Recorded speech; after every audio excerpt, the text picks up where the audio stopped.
नमस्कार, मैं हूं साधना यादव और आप देख रहे हैं प्रकाश वेग समाचार। उत्तर प्रदेश की राजधानी लखनऊ में आज आम आदमी पार्टी के कार्यकर्ताओं द्वारा धरना प्रदर्शन हुआ था। आइए हम उनसे बात करते हैं, इस धरने को लेकर क्या कुछ कहना चाहते हैं। देखिए, पहली बात तो मैं आपको ये बताना चाहूंगी, जो 27 स्कूल बंद किए जा रहे हैं, इसमें साफ साफ कहिए, मर्ज नहीं बोलिए, बोलिए बंद किए जा रहे हैं।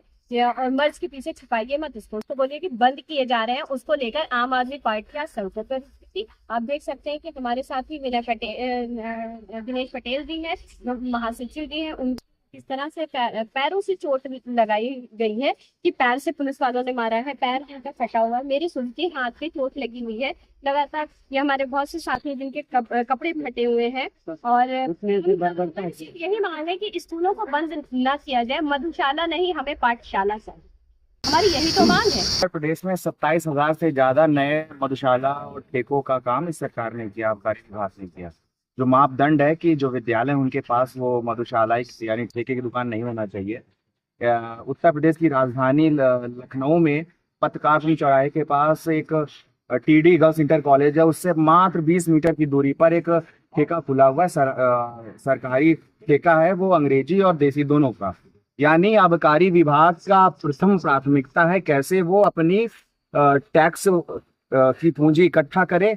उनको लोगों से कोई लेना देना नहीं है, वहाँ बच्चियां पढ़ती, तमाम समस्याएं उनको होती हैं। उनकी पहली प्राथमिकता है कि मधुशाला खोल करके जो पैसा है टैक्स का वो इकट्ठा करे सरकार। लेकिन उनकी इस बात की चिंता नहीं है कि जो हमारे गरीब के बच्चे हैं, जो पिछड़ा वर्ग के बच्चे हैं, जो वंचित समाज के लोग हैं, दलित समुदाय के लोग हैं, अल्पसंख्यक समुदाय के जो गरीब वंचित समाज के बच्चे हैं, उनको पढ़ने के जो सरकारी स्कूल खोलने का काम सरकार को करना चाहिए, उसकी जगह उन्होंने उसको कम संख्या का बहाना देके बंद करने का काम किया है। इन सरकारी स्कूलों के बंद होने से प्रत्यक्ष रूप से अगर किसी को सबसे ज्यादा लोग प्रभावित होंगे वो गरीबों के बच्चे प्रभावित होंगे, क्योंकि जो अमीर के बच्चे हैं, जो बड़े बड़े उद्योगपति के बच्चे हैं, जो बड़े बड़े नेताओं के बच्चे हैं, वो अपने बच्चों को विदेशों में पढ़ाने का काम करते हैं।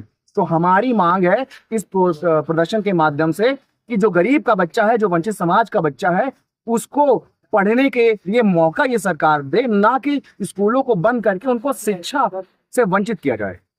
जी, तो जैसा आपने बताया कि पुलिस कर्मियों ने आपके साथ इस तरह का व्यवहार किया, तो क्या आम आदमी पार्टी के कार्यकर्ताओं का ये जो आंदोलन है या ये जो मतलब उनकी वो है कि अभी भी जारी रहेगा? देखिए, आम आदमी पार्टी की जो मेन राजनीति का मुद्दा है वो स्कूल और अस्पताल है। स्कूलों की लड़ाई हमने दिल्ली में लड़ी, स्कूलों को अच्छा किया। पंजाब में हमने लड़ाई लड़ी, जनता ने मौका दिया, आज पंजाब के स्कूल भी अच्छे हो रहे हैं। सरकारी स्कूलों से बच्चे निकल के IIT और मेडिकल के जो एग्जाम में क्वालिफाई कर रहे हैं वो इंजीनियर डॉक्टर बन रहे हैं। तो यार हमारी राजनीति का केंद्र बिंदु स्कूल है। अगर उत्तर प्रदेश में भारतीय जनता पार्टी की डबल इंजन की सरकार स्कूलों पर किसी प्रकार का आक्रमण करेगी, उनको बंद करने का काम करेगी, तो आम आदमी पार्टी का एक एक कार्यकर्ता सांसद संजय सिंह जी की अगुवाई में संघर्ष करेगा और अंतिम सांस तक लड़ाई लड़ते रहेंगे जब तक ये स्कूलों को बंद करने का फरमान वापस नहीं ले लेते। ने इस तरह के दिशा निर्देश दिए हैं स्कूलों को लेकर, इसका शिक्षक भर्ती पर कितना प्रभाव पड़ेगा? देखिए, जो योगी सरकार है अपने फरमानों से तरह तरह के फरमान निकाल करके हमारे बच्चों को, जो हमारे गांव के देहात में बच्चे रहने, मान लीजिए ये कह रहे हैं मर्जर कर रहे हैं, कि मर्जर नहीं कर रही, स्कूल बंद कर रहे हैं करेगा भाई। वो बच्चों का स्कूल बंद करके कहीं और शिफ्ट कर रहे हैं। वो बच्चा, गरीब बच्चा, उस गांव का बच्चा, उस किसान का बच्चा, कैसे जाएगा उस स्कूल में? क्या उसके लिए वैन लगाएंगे? क्या उसके लिए बसें चलाएंगे? क्या करेंगे? इसकी कोई उन्होंने वो नहीं करी। उन्होंने अधिकारियों से सिर्फ एक फरमान मांग लिया कि कौन से स्कूल बंद करने हैं। अधिकारियों ने सब दे दिया।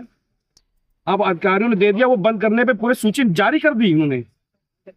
उनको ये नहीं शर्म आ रही कि ये बच्चे हमारे भविष्य हैं, ये कल जा करके हमारे MP बनेंगे, हमारे प्रधानमंत्री बनेंगे, IT इंजीनियर बनेंगे, हमारे मेडिकल के। कहना चाहती, मैं खुद उन स्कूलों में गई थी, हमने उन स्कूलों में खुले हुए कुएं देखे, उन स्कूलों में सांप के बिल देखे, उन स्कूलों में सर से ऊपर तक झाड़ियां देखी। और कुछ टाइम पहले निकला था कि कुछ दीवारें गिर गई, बच्चे दबके मरे। एक बहुत बड़े उत्तर प्रदेश में एक स्कूल का गेट गिरा, बच्चे दबके मर गए।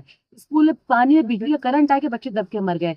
सवाल यहाँ पर ये नहीं है कि बच्चे नहीं आ रहे, स्कूल बंद कर रहा है। सवाल ये कि बच्चे स्कूल पहुंच क्यों नहीं रहे। एक मिड डे मील बच्चों को मिलता था। एक गरीब के घर के बच्चे में, अगर एक गरीब के घर का बच्चा अगर एक वक्त खाना खा रहा था और उस लालच में अगर वो स्कूल जा रहा था, तो आपकी सरकार को, हमारी सरकार को चाहिए था कि अच्छा भोजन प्रोवाइड कराएं। एक माँ अपने बच्चे को स्कूल भेजने के लिए बहुत जतन करती है, कि किसी तरह से मेरा बच्चा स्कूल चला जाए, लेकिन सरकार के दिल में बिल्कुल ध्यान दी। उन्होंने उस मिड डे मील में भी बच्चों को नमक रोटी खिलाई। इतने मिड डे मील खा के बच्चे मर गए, हजारों बच्चों को पॉइजनिंग हुई। मेरे पास अभी रिकॉर्ड है, मैं आपको फोन पे दिखाऊंगी, आप लेकिन आपसे शेयर करूंगी। तो स्कूलों को मर्जर करना, ये जो टेक्निकल भाषा है ना, ये टेक्निकल भाषा सरकार उन लोगों पे चलाए जिनको उन्होंने निरक्षर रखा हुआ है, जिनके हाथों में किताबें, उनको इस टेक्निकलिटी में सरकार ना उलझाए। ये प्रदर्शन सिर्फ हमने आम आदमी पार्टी के अंतर नहीं कराए, ये प्रदर्शन हर घर में होना चाहिए, हर परिवार में होना चाहिए, क्योंकि ये सिर्फ आम आदमी का मुद्दा नहीं है, ये मुद्दा पूरे देश के बच्चों का और युवाओं के भविष्य का है।